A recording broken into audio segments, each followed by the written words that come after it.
பொதுவா எல்லாரோட ஃபேவரட்டாவும், ரொம்பவே ஈஸியா செய்யக்கூடியதாவும், வெளியில டூர் போனா டக்குன்னு ப்ரிஃபர் பண்ற ஒரு ரெசிபியாவும் இந்த தக்காளி தொக்கு இருக்குது. இந்த தக்காளி தொக்கு இட்லி, தோசை, சப்பாத்திக்கு ரொம்பவே டேஸ்ட்டா இருக்கும்.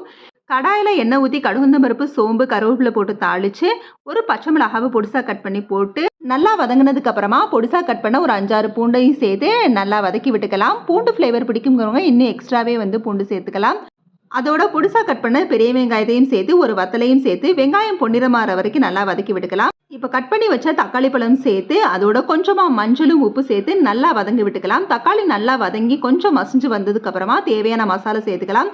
மிளகாய் தூள், மஞ்சள் தூள், மல்லித்தூள் சேர்த்து ஒரு 5 நிமிஷம் நல்லா வதங்குனதுக்கு அப்புறமா பெருங்காயமும் சேர்த்து நல்லா மசாலோட ஒரு 5 நிமிஷம் திருப்பி வதங்க விட்டுக்கலாம். நல்லா வதங்குனதுக்கு அப்புறமா கொஞ்சமா தண்ணி சேர்த்து அந்த மசாலா ஒரு 5 மினிட்ஸ் குக் பண்ணா போதும். கிரேவி திக்கானதுக்கு அப்புறமா கடைசியா மல்லித்தூள் சேர்த்து இறக்கிக்கலாம். தேவைப்பட்டா இஞ்சி பூண்டு பேஸ்ட்டும் சேர்த்துக்கலாம்.